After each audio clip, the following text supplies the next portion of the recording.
Ah, you're just in time for a story.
For 10 long years, the plague known as the Red Death had devastated the country.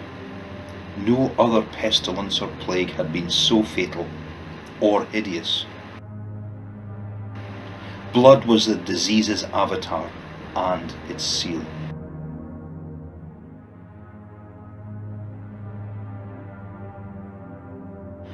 Those who succumbed to the disease would experience sharp pains and sudden dizziness. Then the victim bled profusely from the pores. The victim's entire body then became covered in scarlet stains.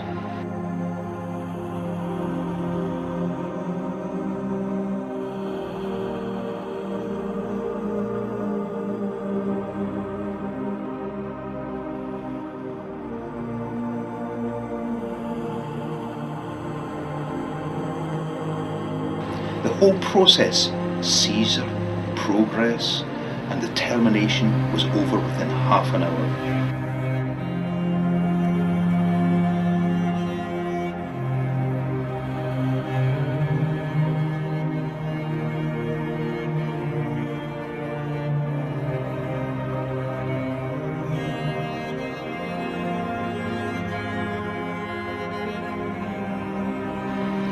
The disease caused entire graveyards to be filled, but not all the country's inhabitants were ready to face the death.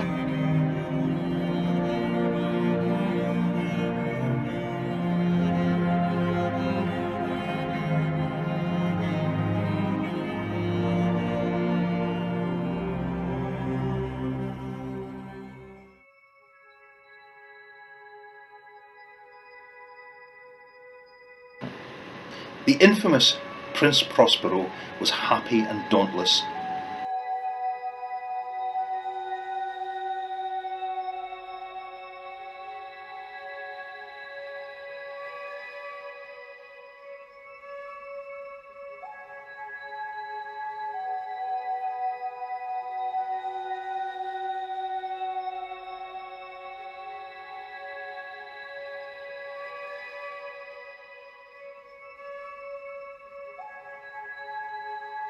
When over half of his followers were brought down by the pestilence, he summoned 1,000 of his light-hearted friends and invited them to his secluded, castellated abbey.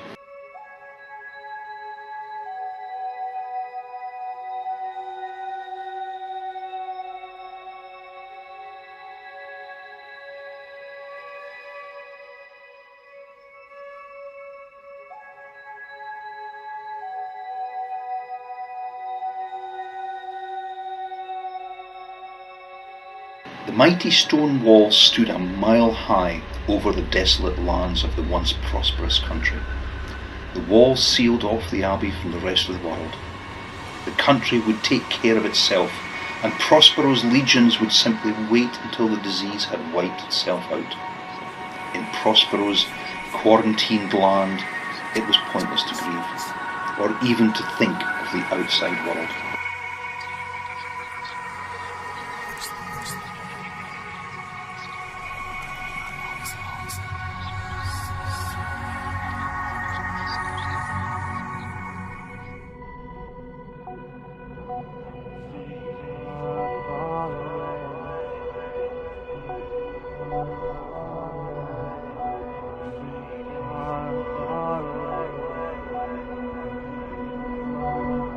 It was nearing the close of the 5th or 6th month of seclusion, while the disease continued to destroy the country and spread to others, that Prince Prospero entertained the 1,000 with a masked ball. A masquerade of the most unusual magnificence. The masquerade was a voluptuous scene. But first, let me tell you of the rooms in which the masquerade was held. There were 7 rooms. An imperial suite. Like in other palaces, this suite formed a long and straight vista. The doors slid back into the walls so that the view of the entire suite was not impeded. But the prince's love of the bizarre should be expected, for each room was decorated and illuminated in a specific colour, and contained a large Gothic window that corresponded to the colour of the room. The first room was blue, the second purple, the third chamber green, the fourth was furnished in orange, and the 5th white, the 6th violet, and the 7th was shrouded in black tapestries. However, the window in the 7th room had panes of scarlet, the deep red colour of blood.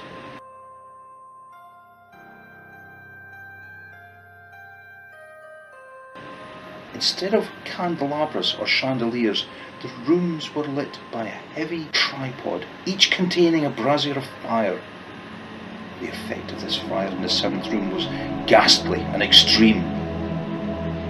The look of the room was so wild that none of the 1,000 guests dared to enter. In the 7th apartment, there was an antique clock of ebony that would chime every hour. The chimes would echo through the very walls of the abbey. The hourly chimes of this clock were so peculiar that the musicians were instructed to stop playing until the chimes had ceased. After the chimes stopped, the musicians and the guests were to continue with the masquerade. But in spite of these peculiar things, the masquerade was a magnificent affair. The Duke had directed a masterful masquerade.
The first 6 apartments were packed, and in them beat the heart of life.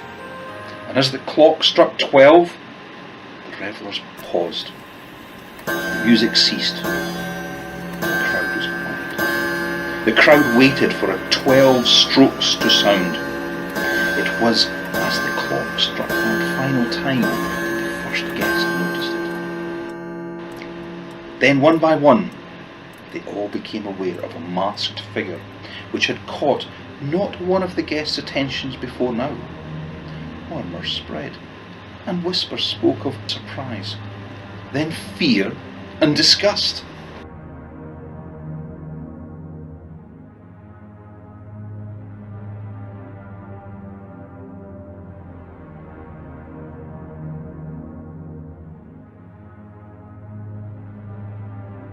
In the assembly of phantasms, it could be supposed that no ordinary appearance could have aroused such a fearful sensation. The figure was tall and gaunt, and shrouded from head to foot in garments one might see a loved one wear when laid to rest. The figure's mask concealed the face beneath, so all that could be seen was the visage of a stiffened corpse. The figure's attire was daubed in blood. His entire face was sprinkled with the scarlet stains. Even the Duke's peculiar tastes were not as disturbing as this figure's appearance. The figure made its way through the revellers, looking at them with its lifeless eyes, looking at them almost in disgust. The prince's brow reddened with a hard rage.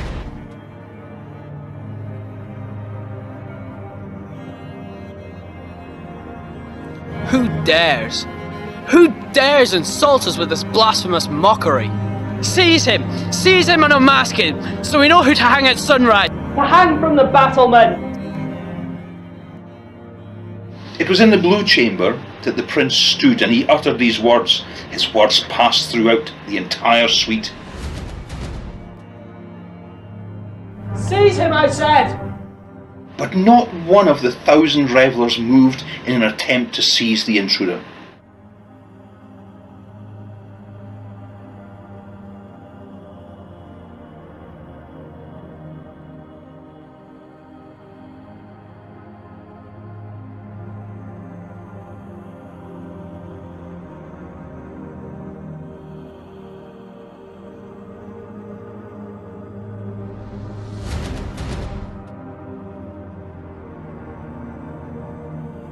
The figure made his way from the blue room to the purple, and the purple to the green, and the green to the orange, and the orange to the white, and then to the violet. But still, not a single soul attempted to seize him.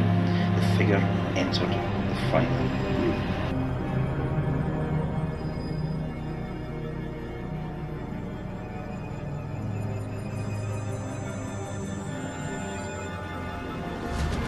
It was then that the prince decided to end his momentary cowardice. The prince drew out a dagger and prepared to strike at the intruder who had made the prince a coward in his own home.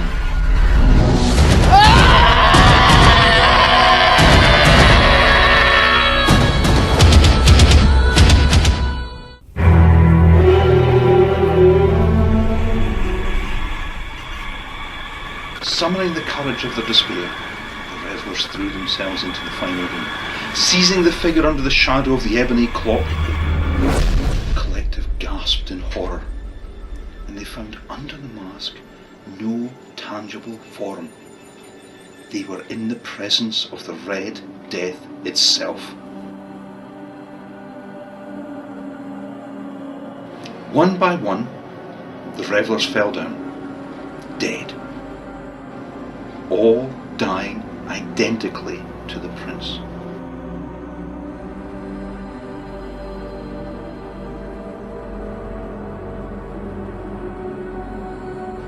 The last form of life within the abbey was the ebony clock, but it, too, died along with the last of the 1,000.